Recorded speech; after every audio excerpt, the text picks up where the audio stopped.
기도드리옵나이다. 아멘. 할렐루야. 우리 옆에 분과 인사할까요? 다시 만나니 더 반갑습니다. 그렇게 인사하겠습니다. 네, 오늘 말씀 제목은 말씀으로 변화되는 삶, 말씀으로 변화되는 삶이란 제목으로 함께 나누도록 하겠습니다.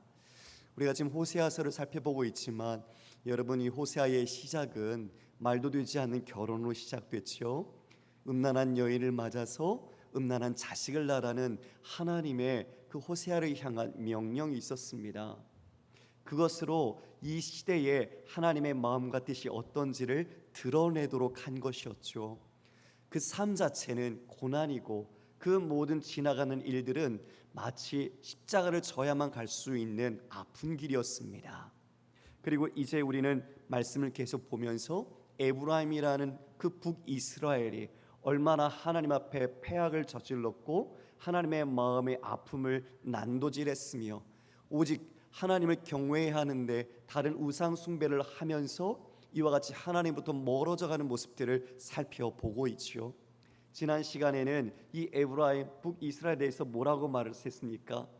그들에 대한 탐욕의 마음, 그 타오르는 정욕과 그들의 욕심의 마음이 달궈진 화덕 같다라고 이야기를 했습니다. 그래서 마치 그 모든 것을 삼키는 그 모습을 나타내기도 했지요.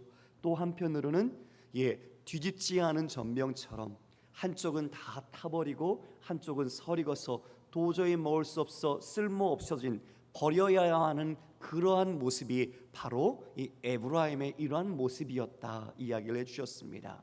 그러므로 말미암아 우리는 이 시대, 비록 21세기 최첨단 문명과 찬란한 문화를 이끌어가고 있지만 이 시대 속에서도 뒤집지 않은 전병처럼 달궈진 화덕처럼 신앙의 모습은 갖고 있지만 자신의 원함, 자신의 정욕과 내 욕심이 원하는 바를 따라 살아가고 있는 우리의 모습은 없는지 돌아보아야 할 것입니다. 오늘은 이스라엘의 우상 숭배 속에서도 특별히 정치적, 도덕적인 그리고 하나님의 말씀 속에서 이들이 어떻게 하나님을 대하였는가를 살펴보면서 우리 성도님들 하나님과 자신의 관계를 점검하는 은혜가 있기를 주님의 이름으로 축복합니다. 1절에 함께 살펴볼까요? 1절은 나팔을 내 입에 댈지어다. 원수가 독수리처럼 여호와의 집에 덮치리니 이는 그들이 내 언약을 어기며 내 율법을 범함이로다. 나팔을 내 입에 대고 불어라 라고 말하고 있습니다. 나팔은 경보를 알리는 신호죠. 즉 전쟁이나 어떤 절기 때 불기도 했는데 지금 이 나팔을 대라고 말하고 있는 그 이후의 내용을 보면 원수가 독수리처럼 여호와의 집에 덮칠 것이다 라고 말합니다. 위험한 상태, 즉 전쟁과 같이 지금 심판 속에 놓이게 되는 모습입니다. 이것을 깨어 알리라는 것을 나팔로 표현해주고 있습니다. 이들에게 이러한 심판이 임할 것은 바로 아수르를 통한 하나님의 심판이 이루어질 것이라 말씀하시는 거죠. 아수르의 왕 살만 에셀은 BC 724년에 이 북이스라엘을 공격합니다. 왜냐하면 이들이 애굽에게 조약을 맺었거든요. 그래서 아수르가 군대를 일으켜서 724년부터 3년간 이스라엘을 침탈하지요. 결국 BC 722년에 북이스라엘은 패망을 하게 됩니다. 원수가 독수리같이 너희를 덮칠 것이다. 이스라엘 바로 그 집을 덮칠 것이다. 이것이 바로 그와 심판을 말하는 것입니다. 왜 이러한 심판이 그들에게 집행될까요? 그 이유를 말씀해 주십니다. 이는 그들이 내 언약, 내 율법을 어기고 범했기 때문이다. 내 언약과 내 율법, 여기에 나와 있는 소유격, 내 율법이라 내 언약이다. 하나님이 친히 그들과 맺으신 약속입니다.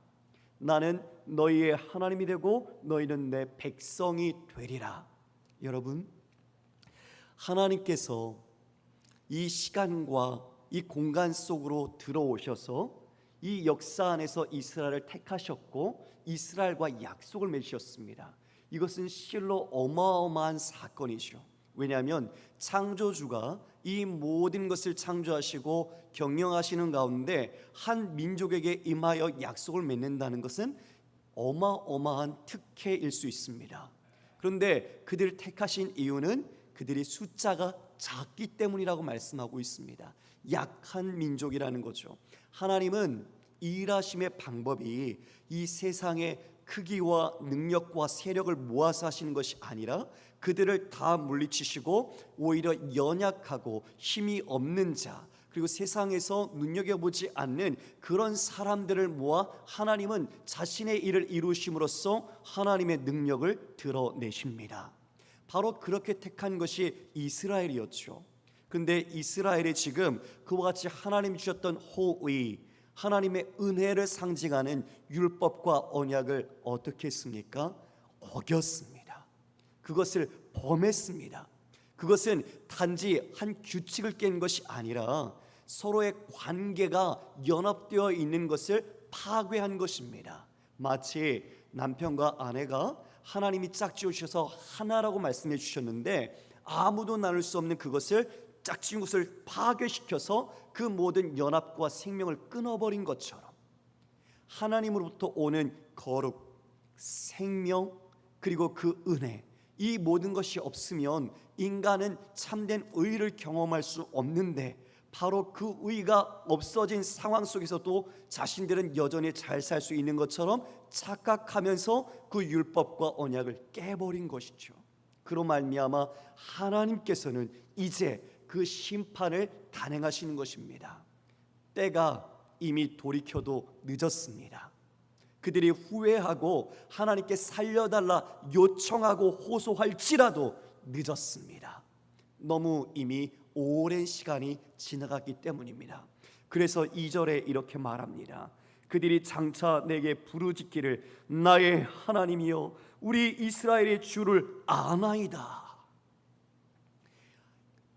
그런 심판이 자신을 덮칠 때에 나의 하나님이라고, 내 자신의 하나님이라고, 나와 관계가 있는 하나님이라고 부르짖어도, 내가 이스라엘이 주님을 안다라고 외칠지라도 하나님은 이미 그들을 외면하십니다.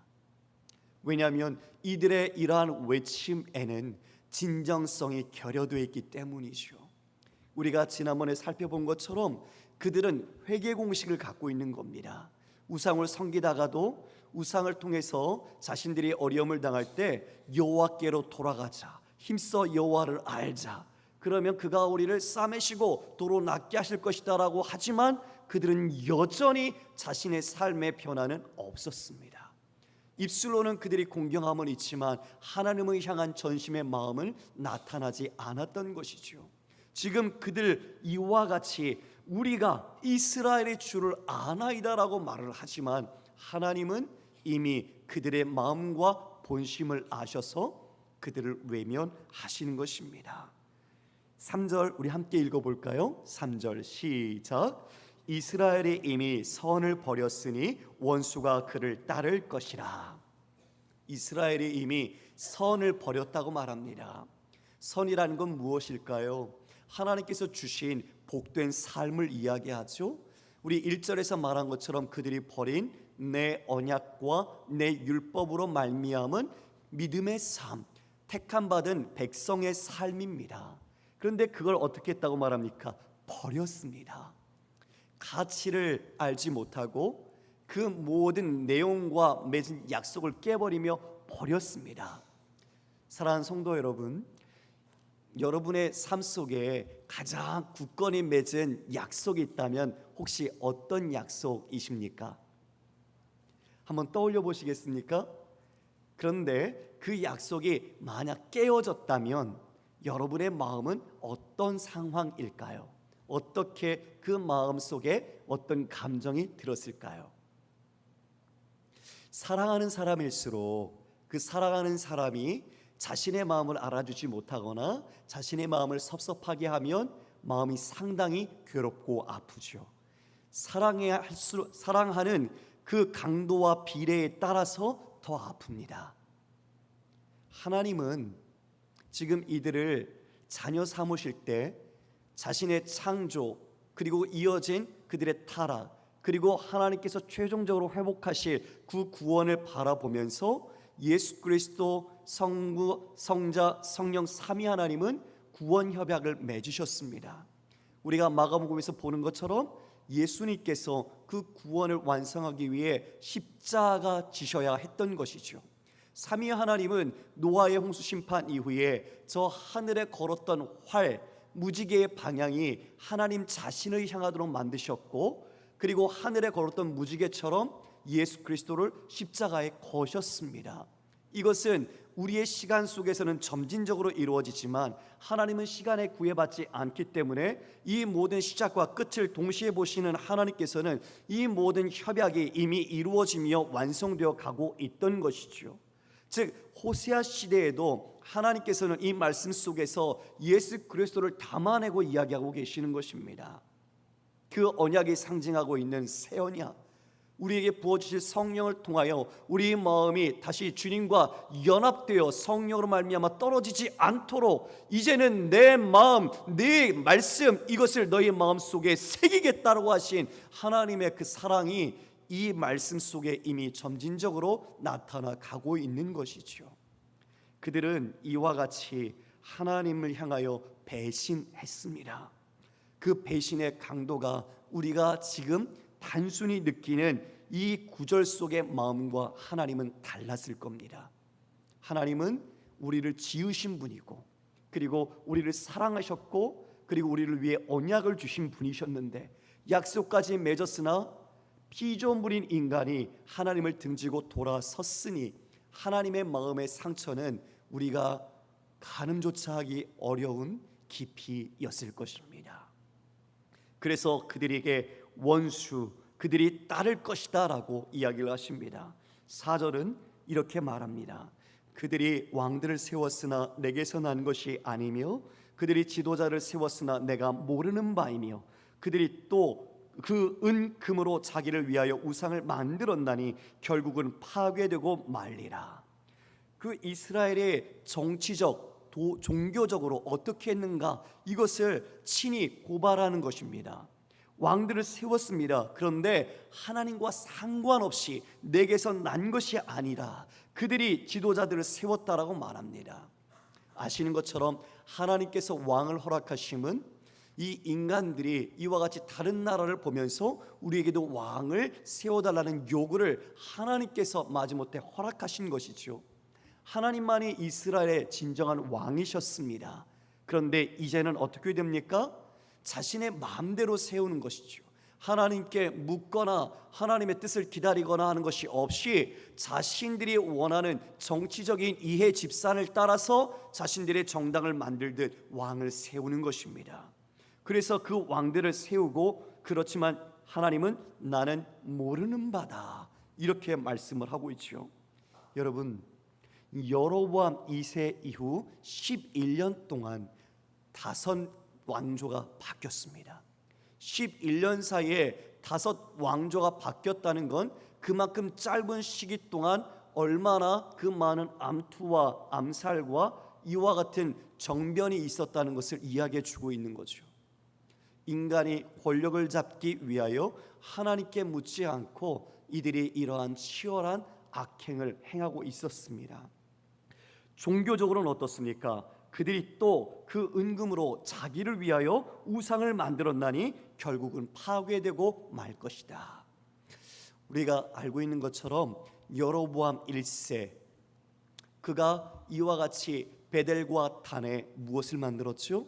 금 송아지를 만들었습니다.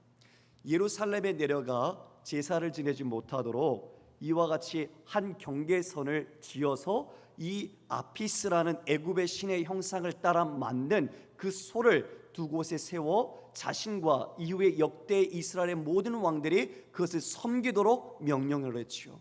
아주 하나님 앞에 해서는 안 될 사악한 우상 숭배를 했던 것입니다. 이처럼 종교적으로 또한 정치적으로 이 모든 이스라엘은 부패하고 타락했습니다. 하나님의 뜻과 하나님의 임재가 있는 모습이 보이지 않습니다. 우리는 어떻습니까? 정치와 종교라는 것이 그 당시의 모든 상황을 대변하는 상징성을 갖고 있죠. 우리도 마찬가지입니다. 우리의 삶에서 하나님께서 주신 그 삶의 영역을 우리는 선택하며 또 우리가 원하는 것을 결정하면서 살아갑니다. 이것이 어쩌면 정치적인 모습과 같겠지요. 정치적인 모습, 여러분의 삶의 모든 그런 신변잡기적인 일들 결정할 때 하나님께 구하십니까? 하나님께 물으십니까? 묻지 않으면 우리도 이들과 다를 바가 없는 겁니다. 사소하고 아무리 하찮은 것이라도 우리는 하나님께 주권이 있음을 고백하는 사람이기에 하나님의 뜻을 구하는 것은 당연히 해야 될 성도의 모습이라는 것이죠. 또한 종교적인 모습에서는 이들이 이처럼 여호와도 섬기지만 베델과 단에 있는 금송아지를 섬기며 자신들의 풍요를 원했던 모습 속에서 우리 또한 하나님을 찾고 하나님을 예배하고 하나님의 말씀을 배우고 있습니다. 그러나 진짜 내 중심과 내 삶의 모든 시간과 내용 속에서 내 자신의 마음을 차지하고 있는 다수는 무엇입니까? 여러분이 긴급하게 해야 될 일입니까? 프로젝트인가요? 아니면 과제인가요? 아니면 어떤 사람일까요? 지금 이처럼 금송아지라는 우리의 시대 속에서는 논리적으로도 상식적으로도 마음에 다가오지 않는 우상들이죠. 그러나 우리의 지금 이 시대의 우상은 정말 보이지 않는 영적인 면밀함을 가지고 우리를 주도하게 공격하고 있습니다. 재정적인 돈의 문제, 그리고 내 자존심의 문제, 그리고 내가 갖고 있는 자원 안에서 이것을 뺏어가는 것들에 대해서 지키기 위한 그런 모든 문제들, 이것들이 내 삶의 바운다리 안에서 매일매일 내가 겪어야 하는 영적 싸움 속에 놓여 있는 것이죠. 바로 그럴 때 진정 내가 여호와 하나님, 우리 삼위 하나님을 내가 의지하며 그분을 신뢰하고 그분을 주권자로 주인으로 온전히 그 뜻을 따라 준행하고 있는가? 에브라임, 이 사마리아로 상징되는 북이스라엘은 그와 같이 하나님을 떠나 있었던 모습을 오늘 볼 수가 있는 것이죠. 우리는 여기서 반면 교사의 교훈을 삼아야 합니다. 역사 속에서 교훈을 찾지 못하면 다시 그 역사는 어리석은 모습처럼 다시 반복될 수밖에 없기 때문이죠. 5절에 사마리아여 내 송아지는 버려졌느니라. 사마리아는 북왕국의 수도였고 에브라임처럼 이 북이스라엘 전체를 상징하는 말인데요, 내 송아지는 버려졌느니라. 내 진노가 무리를 향하여 타오르나니 그들이 어느 때에야 무죄하겠느냐. 하나님의 탄식이 여기서 보입니다. 송아지는 버려졌다. 그것은 참담이 산산조각 날 것이다. 하나님께서 그들이 자신을 버림으로 말미암아 이제는 그들을 버리시는 모습이 이처럼 나타나지요. 6절에 이것은 이스라엘에서 나고 장인이 만든 것이라 참신이 아니니 사마리아의 송아지가 산산조각이 나리라. 맞습니다. 이것은 아까 드린 말씀처럼 애굽에 있는 아피스라는 그 신상을 모형으로 본떠 만든 겁니다. 사람 장인이 주물러 제작하여 세운 겁니다. 그런데 그것을 신이다, 하나님을 대용하여 우상으로 섬기는 그 모습, 얼마나 패악하고 하나님 보시기에 가증스러우며 우리의 마음속에서도 어찌 그럴 수 있을까라는 탄식이 나오는데 우리 아버지의 마음은 얼마나 아프셨을까요? 사랑하는 자식이 부모의 마음을 이해하는 것처럼 모양은 갖고 있으나 그 속마음과 진정한 행함은 다른 악행을 행하고 있다는 것을 봤을 때 여러분이 느낄 수 있는 배반과 마음의 아픔과 상심, 상상 한번 해보시겠습니까?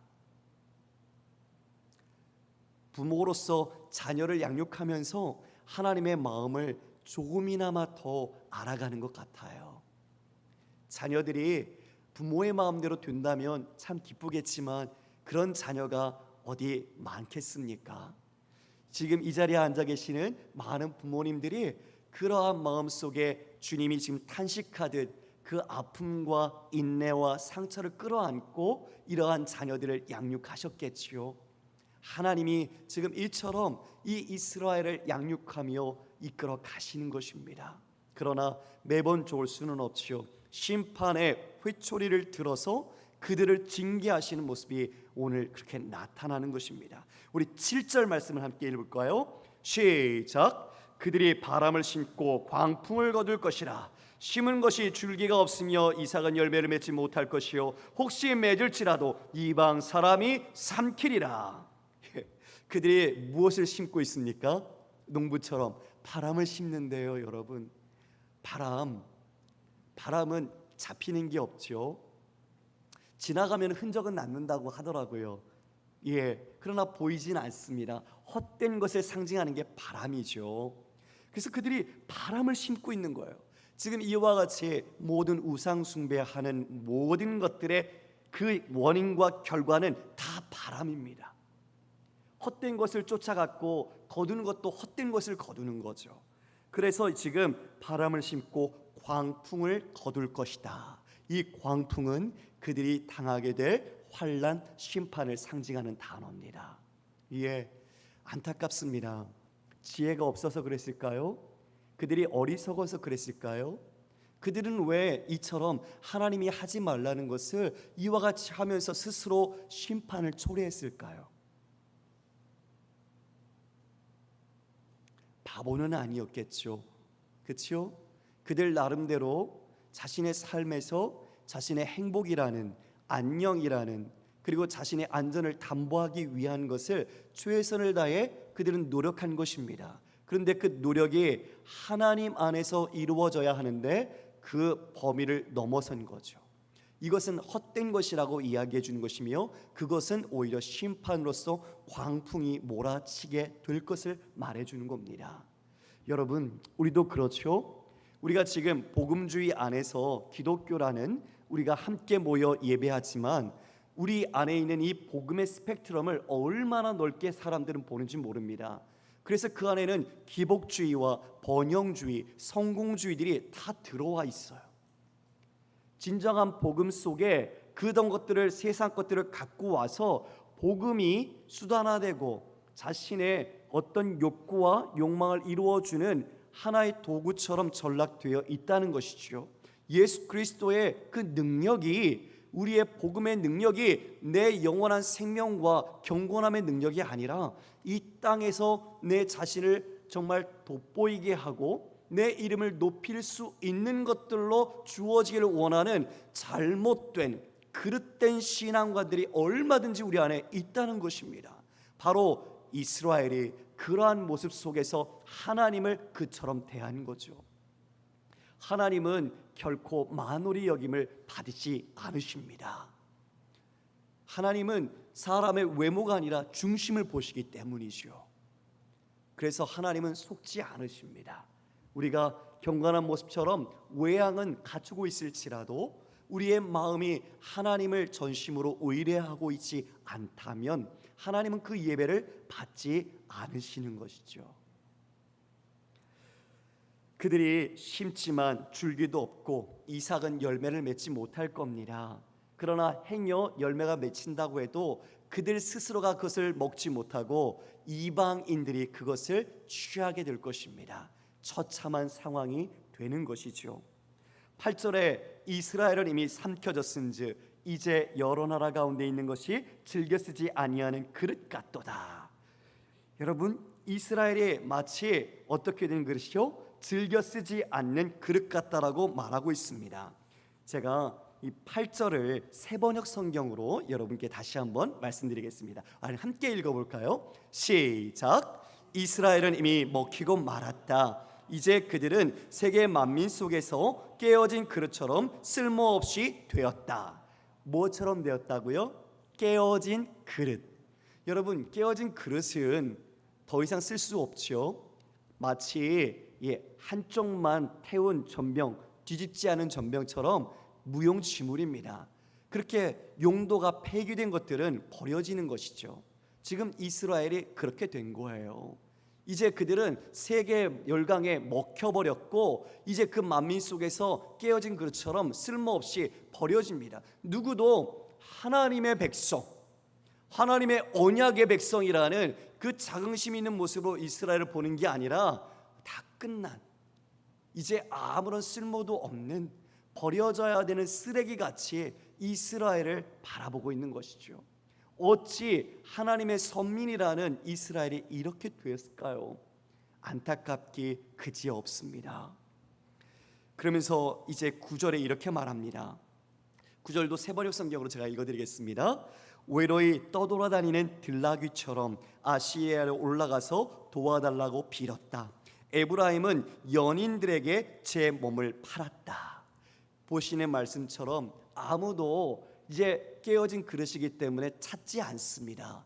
그들이 외로이 떠돌아다니죠. 들나귀처럼. 그리고 아시리아로 가서 도와달라고 요청합니다. 읊조리는 것이죠. 그들에게 빕니다. 그 에브라임은 연인들에게 제 몸을 팔았다.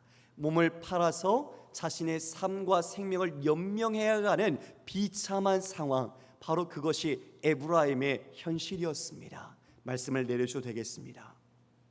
매춘부처럼 값을 주고 조공을 주어서 그들의 사랑을 얻으려고 합니다.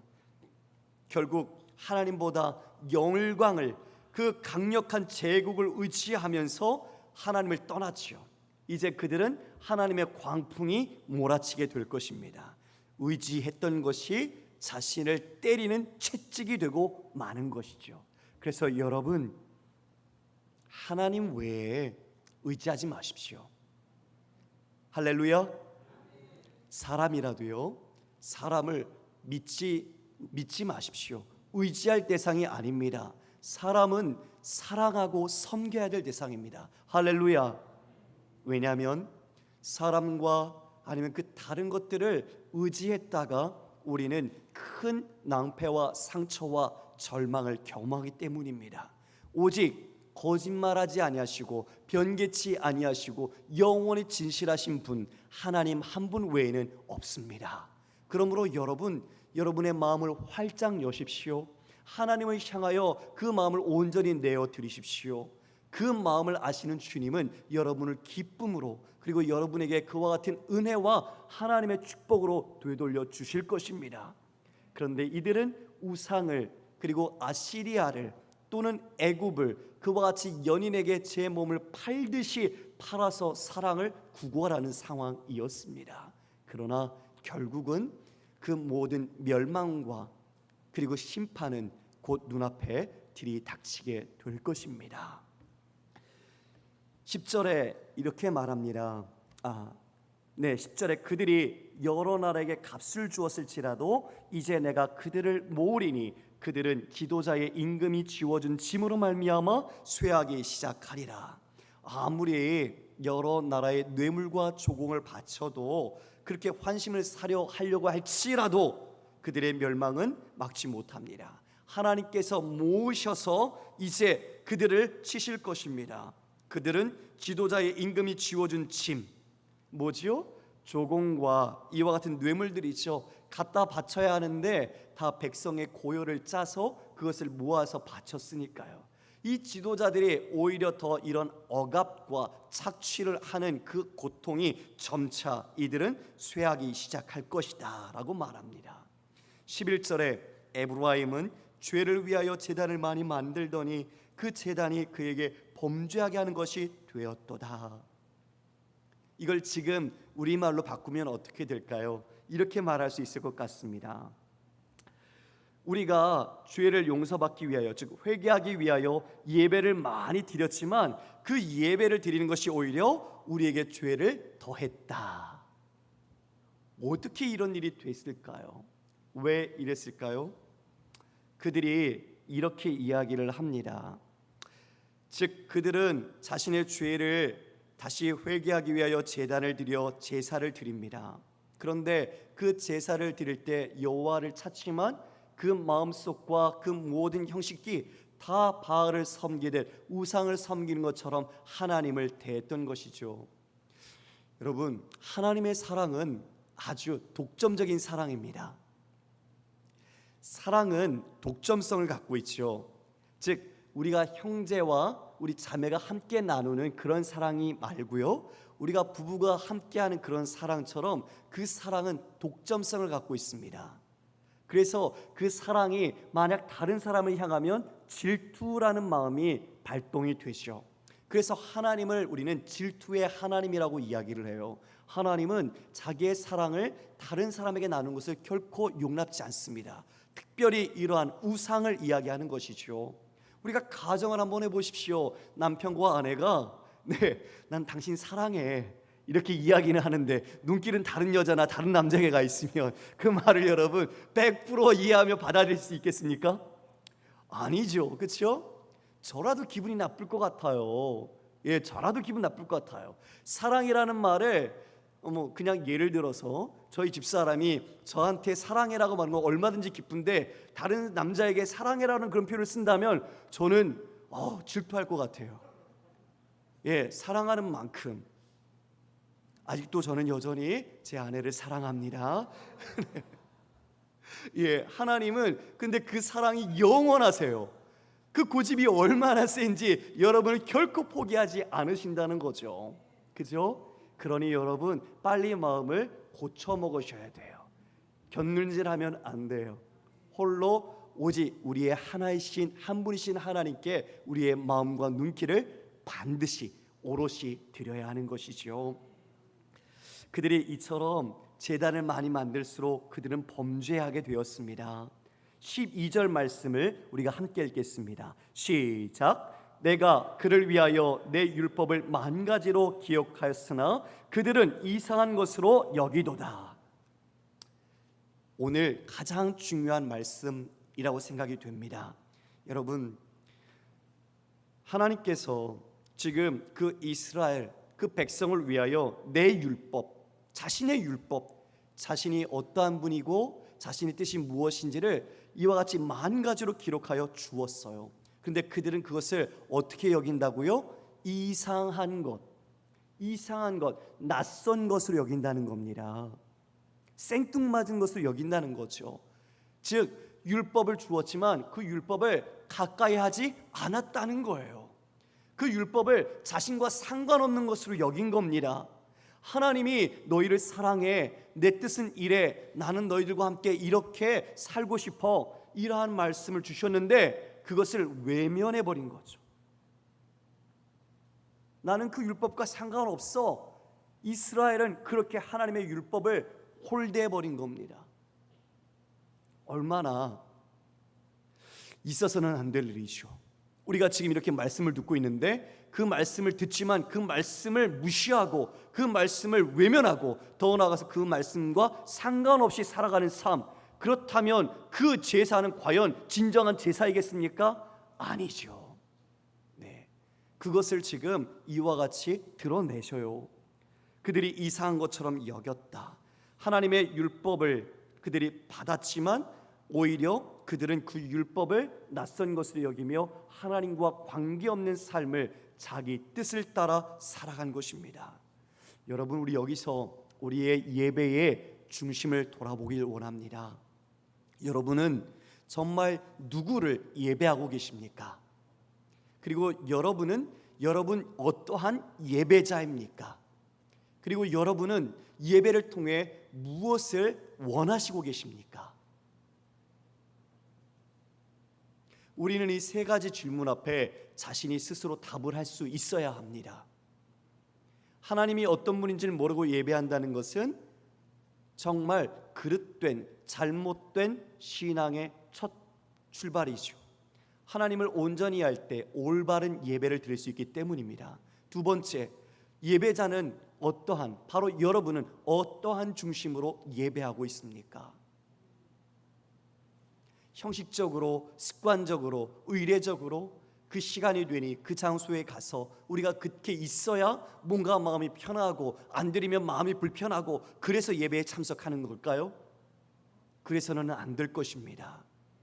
진짜 내가 죄인으로서 하나님의 은혜 없이는 살 수 없는 하나님의 사람으로서 주님 앞에 나가는 것이 생명이요 복이요 축복임을 알기에 나오는 것이죠. 그리고 그 예배로서 우리가 원하는 것은 하나님의 거룩한 이름, 우리 귀한 두 형제가 찬양했던 것처럼 주님의 이름만이 높임을 받으시고 주의 영광이 드러나기를 원하고 주의 그 거룩하심이 우리의 모든 삶의 예배 속에서 경건한 삶으로 드러나기를 원하시는 것입니다. 할렐루야. 바로 그와 같이 하나님의 말씀이 알알이 우리의 삶의 모든 발자취마다, 모든 손끝마다 행함과 순종으로 드러나 그곳에서 주님의 영광 받으시는 것을 주님 기뻐하십니다. 그러므로 우리는 이 자리의 예배를 이어서 우리의 모든 삶의 예배에서 오직 하나님을 높여야 할 것입니다. 그들은 율법을 이와 같이 이상한 것으로 여기며 13절에 제사를 드리는데요, 속죄제를 드리지만 고기로 제물을 드리고 먹을지라도 여호와는 그것을 기뻐하지 아니하고 이제 그들의 죄악을 기억하여 그들의 그 죄를 벌하리니 그들은 애굽으로 다시 가리라. 자신의 죄를 회개하며 속죄 제물을 드리지만 자신의 죄를 회개하진 않습니다. 고기를 먹는 것에 마음이 더 가 있지요. 그리고 하나님은 이제 자신을 잊어버린 그들에게 하나님은 그들의 죄를 기억하신다고 합니다. 그들의 죄를 따라 심판하시며 그들을 애굽으로 다시 가리라. 여러분 저를 보시겠습니까? 애굽이 어떤 곳이죠? 이스라엘의 종살이하던 곳입니다. 노예로 비참하게 430년 동안 그와 같이 남의 이방 민족 속에서 밑에 어려운 삶을 살았죠. 그들을 하나님께서는 출애굽시켜 주셔서 자유민이 되게 하셨고 하나님의 백성으로 선택해 주셨어요. 근데 이제 어떻게 하시겠다고요? 다시 애굽으로 가리라. 이제 이들이 아수르로 팔려서 애굽의 종로로 타던 것처럼 다시 노예가 되겠다는 것입니다. 거기서 끄집어내셨는데 다시 그곳으로 보내서 연단시키시는 것이죠. 다시 깨닫게 하시는 것이죠. 너희들에게 내가 주었던 복이, 그 은혜가, 너와 함께했던 그 임재가, 그 영광이 얼마나 복되고 소중하고 핵심적인 것을 아느냐 깨닫게 만드는 것입니다. 우리가요 진짜가 이렇게 있는데 가짜 모조품들이 진짜보다도 더 휘황찬란하게 있으면 진짜를 보지 못하고 가짜에 자꾸 눈을 돌리는 거예요. 그것이 사단이 쓰는 아주 괴계죠. 하나님은 그와 같이 변함없이 그 자리에 계시는데 더 세련된 모습으로, 그리고 더 매혹적인 모습으로 하와가 넘어갔던 것처럼 보암직스럽고 먹음직스럽고 지혜롭게 할 만큼 탐스럽게 보이는 그것에 우리의 손이 가도록 미혹하는 것입니다. 그래서 우리는 이러할 때에 다시 하나님의 말씀이 우리 안에 있어야 우리는 올바른 기준과 선택을 할 수 있게 되는 것이죠. 주님이 지금 그들은 이것을 상실했다 말씀하십니다. 왜요? 율법을 이상한 것으로 여겼거든요. 하나님의 뜻, 하나님의 마음을 가까이 하지 않았습니다. 14절 우리 마지막 읽어볼까요? 시작. 이스라엘은 자기를 지으신 이를 잊어버리고 왕궁들을 세웠으며 유다는 견고한 성읍을 많이 쌓았으니 내가 그 성읍들을 불을 보내어 그 성들을 삼키게 하리라. 이스라엘이 누구를 잊었다고 말씀하십니까? 자기를 지으신 이 창조주 하나님을 잊어버렸습니다. 그 대신 주님은 그들의 죄를 기억하시는 겁니다. 그리고 이제 그들은 왕궁과 성읍을 많이 쌓았습니다. 마치 함의 후손 니므롯이 자신의 강력한 힘으로 제국을 쌓고 바벨탑을 쌓아서 자기의 이름을 높이려고 했던 것처럼 이와 같이 지금 이 이스라엘은 성읍을 쌓고 성을 쌓아서 자신의 안전과 자신의 힘과 자신의 능력을 쌓아가고 있었던 것이죠. 그러나 그 모든 것에 불을 보내서 사르리라. 모든 것이 바람처럼 다 재가 되어 사라지게 될 것이다. 성경은 참 하나님의 뜻을 우리에게 지속적으로 잔소리하듯 말씀해 주십니다. 우리가 어머니가 아버지가 자녀들에게 중요한 것을 되풀이하여 말하면 우리 자식들은 그걸 잔소리라고 하면서 귀담아 듣지 않죠. 그러나 그 잔소리가 진짜 소중한 내용이 담겨 있습니다. 하나님께서는 지금 우상 숭배 관련해서 십계명에서부터 그리고 창조 때부터 범죄함에 계속 누누이 이와 같은 죄악을 범치 말라고 말씀하셨어요. 어마어마한 잔소리, 그 잔소리에 진짜 뼈가 담겨 있지요. 그런데 이스라엘은 그걸 듣지 않습니다. 그리고 아예 언약조차 이상한 것으로 여겨버렸습니다. 말씀을 정리하겠습니다. 성도 여러분, 오늘 말씀 속에서 우리는 이 자신들의 모습을 반면교사 삼아서 율법을 버렸으므로 그들의 삶에는 하나님의 뜻을 이루는 변화가 나타나지 않았어요. 우리 삶에 우리가 이렇게 말씀을 듣고 또 우리가 영천 바이블 스쿨을 통해서도 하나님께 기도하고 말씀을 같이 나누는데요, 우리의 삶이 어떻게 변해가고 있는가 여러분 뒤를 돌아보시길 바랍니다. 진짜 이렇게 드리는 예배를 통해 하나님의 은혜와 말씀을 내가 깨닫고 내가 사는 그 삶에서 하나님의 인품과 하나님을 닮은 내 인격이 말과 행함으로 드러나고 있는가? 하나님의 사랑을 다른 사람에게 실천하며 흘러보내고 있는가? 나를 통해 예수 그리스도와 그 복음이 다른 사람들에게 전해지고 있는가? 여러분 돌아보시길 바랍니다. 만약 그 변화가 없다면 여전히 어쩌면 우리는 신앙인이 아니라 종교인처럼 내가 원하는 것을 성취하기 위한 하나의 프로세싱을 이와 같은 예배의 모습으로 우리는 드릴 수도 있습니다.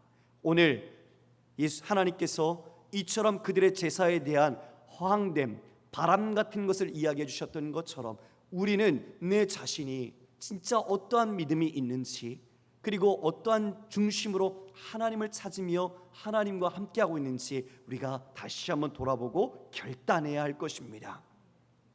하나님은 그들의 죄악을 기억하셔서 그들을 삼키시고 그들을 흩어버리십니다. 오늘 우리는 그 말씀 속에 다시 한번 하나님의 말씀이 내 삶의 전인격적인 변화, 내 말과 내 생각과 내 행함이 하나님의 사랑과 온유함, 그리고 인내와 절제, 그리고 하나님의 지혜로서 이 모든 삶을 주와 동행하고 있는지 우리가 돌아봅시다. 그리고 한 주의 삶에서도 이 말씀을 붙잡고 승리하기를 원합니다. 비록 내 성격이 쉽게 변하지는 않을 수 있지만 오전에 드린 말씀처럼 우리 안에 계신 성령께서 우리를 인도해 가시고 우리를 변화시켜 가십니다. 성령께서 여러분 안에 내주하셔서 반드시 여러분을 하나님의 거룩한 믿음의 백성으로 만들어 가실 겁니다. 디모데후서 3장 16절 17절 읽고 예배를 마칩니다. 모든 성경은 하나님의 감동으로 된 것으로 교훈과 책망과 바르게 함과 의로 교육하기에 유익하니 이는 하나님의 사람으로 온전하게 하며 모든 선한 일을 행할 능력을 갖추게 하려 함이라. 하나님의 말씀은 우리에게 교훈과 책망을 주는데 우리가 책망을 내 스스로가 받고 있는지 아니면 책망을 회피하고 있지 않은지 돌아보십시오. 그리고 그 모든 말씀을 내 사람 하나님의 사람으로 온전하게 해서 하나님의 선한 구원의 역사, 하나님의 생명의 역사를 이루는 사람으로 우리를 빚어가십니다. 이와 같은 은혜가, 그리고 이와 같은 하나님의 은혜의 손길이 여러분을 늘 붙잡기를 주님의 이름으로 축원합니다. 하나님 아버지 감사합니다. 우리가 하나님을 사랑하되 내 원하는 목적이 따로 있어 하나님을 수단처럼 섬기는 자가 되지 않게 하시고 내 모든 전심 그리고 온전한 마음으로 모든 것을 내려놓고 주를 따르게 하여 주시옵소서. 하나님, 이스라엘이 이처럼 하나님께 제사를 드려도 또 하나님을 부른다 할지라도 하나님은 그것을 기뻐하지 않고 외면하시는 모습을 보게 됩니다. 그들이 하나님의 율법과 언약을 버렸기 때문입니다. 하나님, 우리도 그러한 모습 정말 어리석은 자가 되지 않게 하시고 하나님의 말씀을 듣는 것으로만 만족하는 것이 아니라 그 말씀을 듣고 지키고 행하여 하나님 닮아가는 믿음의 성도가 되도록 역사하여 주시옵소서. 감사드리며 예수님 이름으로 기도드리옵나이다. 아멘. 찬송